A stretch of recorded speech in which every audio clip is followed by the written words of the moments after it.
En Côte d'Ivoire, il y a un peu plus de 12 000 cas de cancer. 30 femmes sur 100 000 sont potentiellement atteintes du cancer du sein chaque année dans notre pays. Pour remédier à cette situation, le ministère de la Santé et de la lutte contre le sida, en collaboration avec le Programme national de lutte contre le cancer, organise la journée de consultation gratuite et de prévention du cancer. Une journée positive puisque de nombreuses personnes sont venues, certaines déjà malades du cancer et d'autres juste pour savoir. Quand j'ai touché quelque part, je vois que une petite boule, j'ai touché ici, c'est un peu ici. J'ai dit bon, je vais venir voir, peut-être que c'est un cancer, peut-être que c'est quelque chose. Si c'est autre chose aussi, on ne sait pas.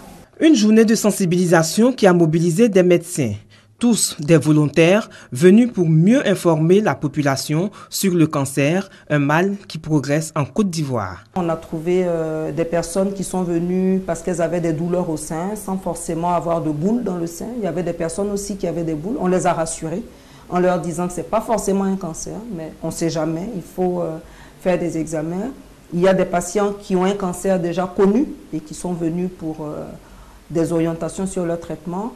On attendait pour la journée d'aujourd'hui au moins 50 personnes. À 11h30, on était déjà à 43 personnes. Lorsqu'une personne de plus de 30 ans présente des troubles qui persistent dans la durée, c'est-à-dire même au-delà de 3 mois, il faut systématiquement consulter.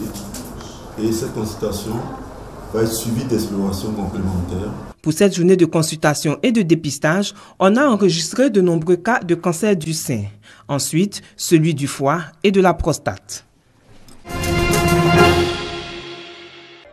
À l'aide de cette machine à coudre, du sucre en provenance d'un autre pays, transversé dans des sacs portant les insignes de sociétés ivoiriennes de production de sucre. Toute une expertise de fraude orchestrée dans ce magasin dans la commune d'Abobo.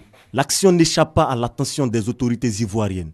Aussitôt informés, plus de 600 sacs de sucre frauduleux sont alors saisis. Depuis quelques jours, nous avons eu écho qu'il y avait du trafic en fait, au niveau du sucre, sûrement à l'approche du carême musulman, ou du sucre frauduleux en provenance du Brésil serait en train d'être transvasé dans des sacs de nos sociétés locales, à savoir Sucaf et Sucrivoire. Donc après avoir mené nos enquêtes, effectivement hier soir nous avons donc pu mettre la main sur les dépôts pour pouvoir donc récupérer les stocks, non seulement de un gros lot environ 13 tonnes qui reste encore donc du sucre brésilien et une partie donc du sucre déjà transvasé dans nos sacs. Notre travail c'est justement de veiller à protéger les consommateurs en s'assurant qu'il n'y a pas de produits frauduleux qui sont déversés sur le marché. Le propriétaire de la marchandise est jusque-là introuvable. 6 de ses employés sont mis aux arrêts au commissariat du 21e arrondissement d'Abobo. Le combat contre les produits frauduleux sur le sol ivoirien existe bel et bien et se poursuit. Cyberespace ou espace Internet, c'est le lieu où des personnes échangent ou stockent des données numériques utiles à des fins personnelles ou professionnelles. Cet espace est souvent source de dangers quant à l'utilisation qu'en font certaines personnes. C'est pour remédier à cette problématique que se tient la première édition des Assises du numérique qui a pour thème cyberespace et données personnelles. Objectif, attirer l'attention des populations sur les problèmes relatifs à la protection des données à caractère personnel dans le cyberespace. Les motivations qui sont les nôtres sont mues notamment par le fait que le secteur du numérique en Côte d'Ivoire doit être, de façon générale d'ailleurs, doit être vu surtout sous l'angle de la protection des usagers. Parce que de plus en plus, nous baignons dans un environnement numérique qui nécessite qu'on crée les conditions de la confiance et de la sécurité dans l'utilisation du cyberespace. La sécurisation dans le domaine des TIC est l'une des préoccupations du gouvernement. Et pour ce faire, un ensemble de lois a été adopté. La loi sur le commerce électronique, la loi sur la cybercriminalité et la loi qui a été prise sur les données à caractère personnel. En 2014, 2 millions d'abonnés ont fait des transactions à partir du téléphone.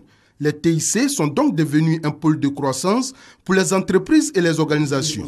Il convient donc de veiller à la sécurisation du cyberespace afin de sécuriser les données personnelles. Initiée depuis 2014 par le gouvernement ivoirien, l'opération Ville propre se fait de plus en plus visible dans le district d'Abidjan. À Trashville, le ministère de l'Environnement, de la Salubrité urbaine et du Développement durable a procédé au déguerpissement des commerçants installés sur les voies publiques aux alentours de la Fédération ivoirienne de football, de la gare lagunaire, de la Citaraï et de bien d'autres artères.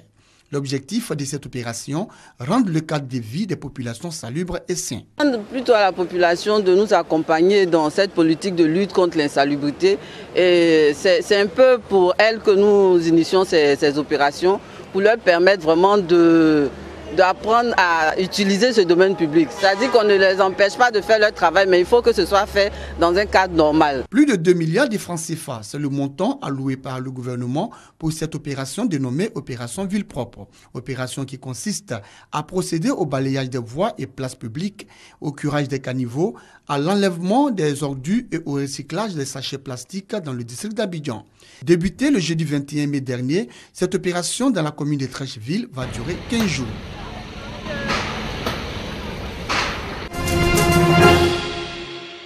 Au pays des pelouses bien vertes, le manque d'eau commence à faire des dégâts.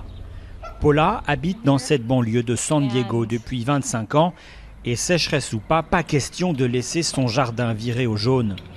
Mais les restrictions sur l'arrosage imposées en Californie ne lui laissent qu'une seule solution, faire peindre sa pelouse d'un vert digne d'un green de golf anglais. La première fois que j'ai entendu parler de cette peinture pour pelouse, ça m'a fait rire. Mais quand le gouverneur a dit qu'il fallait arrêter d'arroser, je me suis dit, bon, c'est la seule manière d'avoir une pelouse verte. Selon son inventeur, cette peinture à base de colorants cosmétiques ne présente aucun danger pour l'environnement. L'application prend à peine 30 minutes et quelques heures plus tard, le produit est sec. La formule, secrète, contient un agent qui garantit la couleur pendant 3 mois. Le pigment de couleur est capturé et sèche sur le brin d'herbe. Ça ne laisse aucune trace sur les vêtements, sur les pieds ou sur les pattes des animaux. Des arguments qui semblent convaincre de plus en plus de Californiens. Depuis 1 an, Jim a vu ses ventes doubler. Tout le monde veut une pelouse parfaite, c'est un reflet de votre personnalité. Si votre voiture est tout le temps sale et que votre maison est mal rangée, que votre pelouse est morte, cela montre que vous n'êtes pas soigneux. Les gens veulent que leur jardin soit joli et ce produit offre une solution instantanée. J'adore. D'habitude, je dois arroser tous les jours pour avoir une pelouse verte comme ça. Contente du résultat, Paula a décidé de ne plus arroser son gazon qu'une fois par semaine, le strict minimum pour le maintenir en vie. Et pour son petit jardin derrière la maison, la solution est encore plus radicale, une fausse pelouse et un paysage type désert. Le Nigeria est le pays le plus peuplé d'Afrique et la première puissance économique du continent. Composé de 36 États et d'un territoire fédéral avec la capitale, Abuja. Il compte 173 millions d'habitants, dont 20 millions dans la capitale économique Lagos, la plus grande ville d'Afrique, et pas moins de 250 groupes ethniques et linguistiques. Sa population se divise entre un nord sous-développé, où l'islam est la religion dominante, et un sud plus prospère, principalement chrétien, où se trouve l'industrie pétrolière et Lagos. Depuis 2009, le Nord est en proie à une rébellion violente menée par le groupe islamiste armé Boko Haram. L'insurrection et sa répression ont fait plus de 13 000 morts et 1,5 million de déplacés en 6 ans. En août 2014, Boko Haram a proclamé un califat dans les zones sous son contrôle et a fait allégeance à l'organisation djihadiste État islamique en mars 2015. Cette instabilité contraste avec le boom économique du Nigeria qui a connu une croissance annuelle de 7% ces 10 dernières années. Premier producteur de pétrole du continent, il est 8e exportateur mondial. L'or noir représente 70% des recettes de l'État et 90% de ses recettes en devises. Malgré tout, il est gangrené par la corruption. L'immense majorité de sa population vit avec moins de 1,5 $ par jour et 10 millions d'enfants ne vont pas à l'école.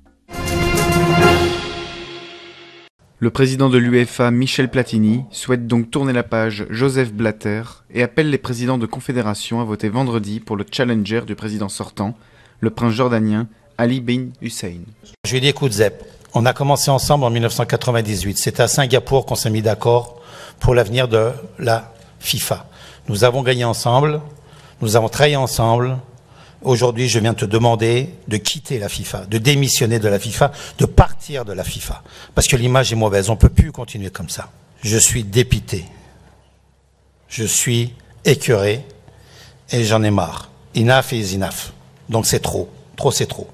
Je peux vous dire que demain, à l'élection du président, une très grande majorité des associations nationales européennes va voter pour le prince Ali. Dans l'état actuel des choses, il est temps que les dirigeants démissionnent. Blatter est à la tête de l'organisation depuis plus d'une décennie où les faveurs, la connaissance d'un système de pots de vin et les mauvaises pratiques ont été monnaie courante. Pour nous, il n'a pas la crédibilité nécessaire pour rester. Il n'a pas endossé son rôle de dirigeant en mettant en place de solides bases en matière de transparence, de responsabilité et d'honnêteté. Je ne veux pas spéculer sur ce que les gens savaient ou ne savaient pas, mais au bout du compte, Blatter était à la tête d'une organisation où il y a eu des discussions, des enquêtes, des mesures prises vers une réforme, mais où de réels progrès vers cette réforme n'ont jamais été faits. C'est une tentative évidente d'empêcher la réélection de M. Blatter au poste de président de la FIFA. Cela constitue une très grossière violation des règles de fonctionnement des organisations internationales. Ces fonctionnaires ne sont pas américains. Et il s'est passé quelque chose. Ce n'était pas sur le territoire des États-Unis. Donc cela ne les concerne pas du tout. C'est une nouvelle tentative évidente des États-Unis d'étendre leur juridiction à d'autres États.